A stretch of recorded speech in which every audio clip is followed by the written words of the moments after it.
Bismillahirrahmanirrahim. Assalamualaikum. Bertemu lagi dengan sendiri atau diantarin. Semoga kita baik-baik saja dan semoga kita masuk surga. Amin. Sekarang masuk ke video. Imam Al-Bukhari. Tentu saja kemungkinan tidak asing di telinga kita terlebih bagi para orang-orang yang pernah mendengarnya. Disebutkan menurut informasi yang beredar bahwa Muhammad bin Ismail bin Ibrahim Al-Jufi Al-Bukhari adalah seorang tokoh muslim asal Persia yang hidup pada abad ke-9 dan dikenal luas sebagai salah satu ahli hadis paling berpengaruh dalam sejarah Islam Sunni. Beliau terkenal karena ketekunan, kecermatan, serta kontribusinya dalam ilmu hadis yang hingga kini masih dijadikan rujukan. Kemudian menurut informasi yang beredar bahwa karya terbesarnya adalah Kitab Sahih Al-Bukhari yang dianggap sebagai salah satu koleksi hadis paling sahih. Selain itu, beliau juga menyusun karya penting lain seperti Al-Tarikh Al-Kabir dan Al-Adab Al-Mufrad.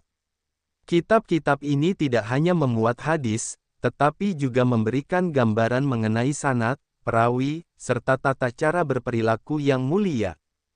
Kemudian menurut informasi yang beredar bahwa beliau lahir pada tanggal 21 Juli tahun 810 di kota Bukhara yang pada saat itu berada dalam wilayah Kekhalifahan Abbasiyah. Beliau wafat pada tanggal 1 September tahun 870 di Hartang dekat Samarkand. Dengan demikian, perjalanan hidupnya berlangsung pada masa yang dikenal sebagai zaman keemasan Islam ketika ilmu pengetahuan, peradaban, dan pemikiran Islam berkembang pesat.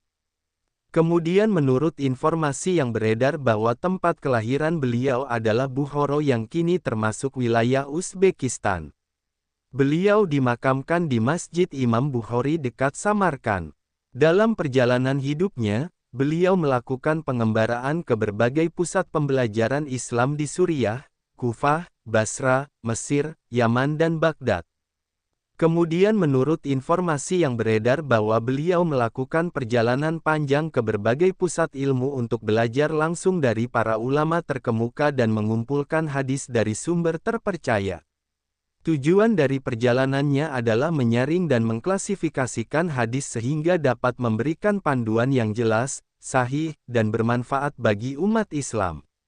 Beliau juga menghadapi tantangan pemikiran pada masanya, seperti klaim mengenai Al-Quran sebagai makhluk, yang membuatnya mengalami pengasingan dari Nisapur. Kemudian menurut informasi yang beredar bahwa sejak usia muda, beliau memiliki daya ingat luar biasa sehingga mampu menghafal ribuan hadis. Diketahui bahwa beliau telah menghafal lebih dari 600.000 riwayat hadis. Dengan kecermatan ilmiah, beliau menyeleksi hadis yang benar-benar sahih dengan metode ketat, sehingga lahirlah karya monumental Sahih Al-Bukhari. Setelah menyusun kitab tersebut sekitar tahun 846, beliau mendedikasikan sisa hidupnya untuk mengajarkan hadis dan menyebarkan ilmunya kepada murid-muridnya. Penjelasan panjang dari semua sudut pandang.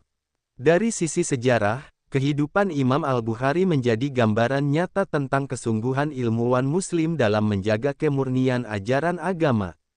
Beliau tidak sekadar mengumpulkan hadis, melainkan juga menyeleksinya dengan metodologi ilmiah yang sangat ketat. Hal ini menjadikan karya beliau bertahan lintas zaman. Dari sisi keilmuan, Sahih Al-Bukhari adalah bukti penting tentang bagaimana ilmu hadis dibangun di atas disiplin sanad dan matan.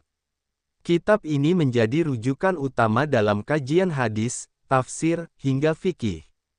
Karya lain seperti Al-Adab Al-Mufrad memberi kontribusi pada pembinaan akhlak, sedangkan Al-Tarikh Al-Kabir memberikan pemahaman tentang para perawi hadis. Dari sisi perjalanan hidup, pengembaraan beliau ke berbagai pusat pembelajaran Islam menunjukkan semangat mencari ilmu tanpa mengenal batas wilayah dan jarak.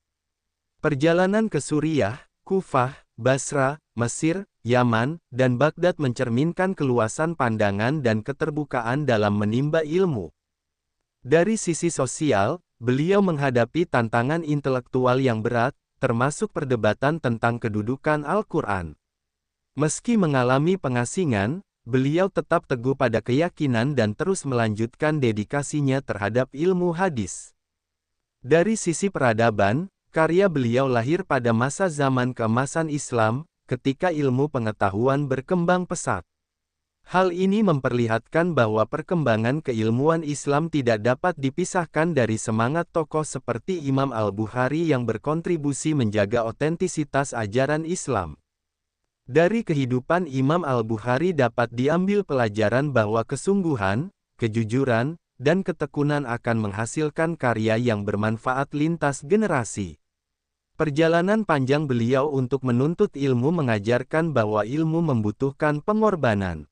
Dedikasi beliau dalam menjaga kemurnian hadis memberi teladan tentang pentingnya integritas dalam setiap bidang kehidupan. Kelebihan tokoh ini adalah ketelitian luar biasa, daya hafalan yang kuat, serta dedikasi penuh dalam menjaga otentisitas hadis.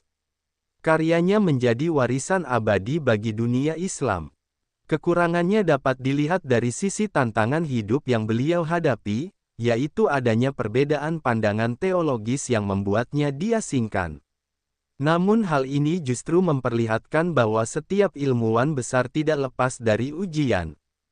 Saran yang dapat diberikan adalah agar generasi sekarang tidak hanya menjadikan karya beliau sebagai rujukan, tetapi juga meneladani semangat beliau dalam menuntut ilmu, menjaga kejujuran ilmiah, dan memberikan manfaat yang luas bagi umat manusia. Sumber referensi Google Chrome dan ChatGPT.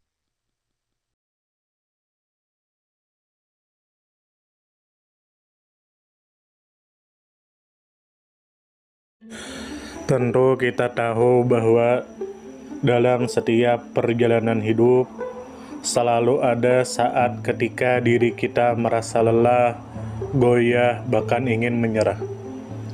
Namun di balik setiap perintangan tersembunyi peluang untuk tumbuh dan menguatkan diri kita.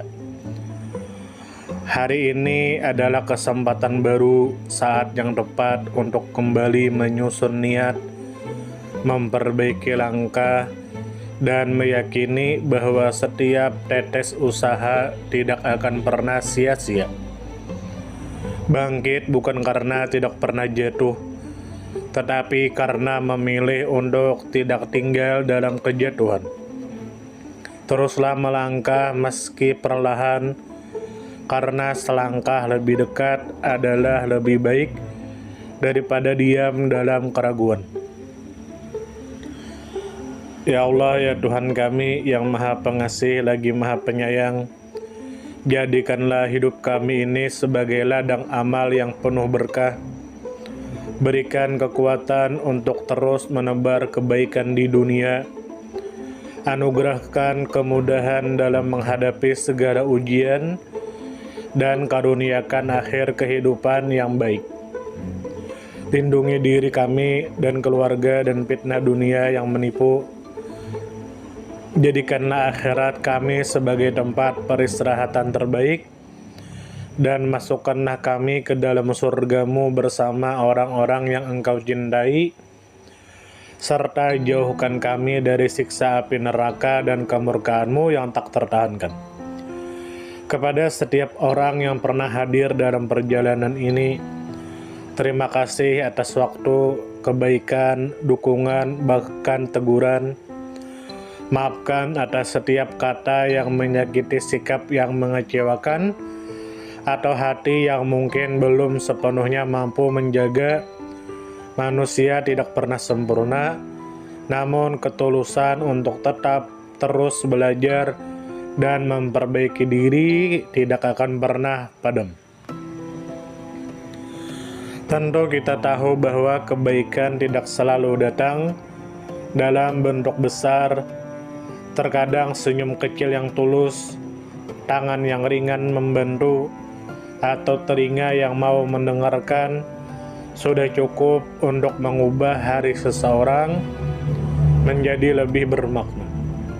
Jangan pernah kita menyepelekan kebaikan sekecil apapun, karena bisa jadi satu perbuatan kecil bisa menjadi rahmat Allah turun. Tentu kita tahu menjadi pribadi yang baik bukan berarti tanpa cela, namun menjadi pribadi yang senantiasa sadar dan ingin terus memperbaiki diri. Kebaikan itu menular, dan siapapun yang menanamkan kebaikan akan menuai kebahagiaan meski tak selalu terlihat oleh mata. Dunia membutuhkan lebih banyak hati yang lembut, tangan yang menguatkan, dan jiwa yang peduli. Semoga usaha yang dilakukan bernilai ibadah. Semoga hidup kita menjadi pemberat amal baik, dan semoga kelak ketika dunia telah kita tinggalkan, nama yang tertinggal bukan hanya sekedar dikenang, tetapi menjadi doa yang terus mengalir karena kebaikan yang tidak pernah berhenti untuk ditanam. Terima kasih banyak. Mohon maaf jika ada salah.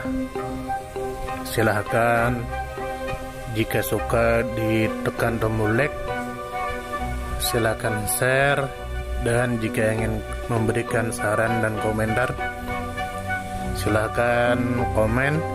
Semoga kita baik-baik saja, semoga kita masuk surga. Wassalamualaikum warahmatullahi wabarakatuh.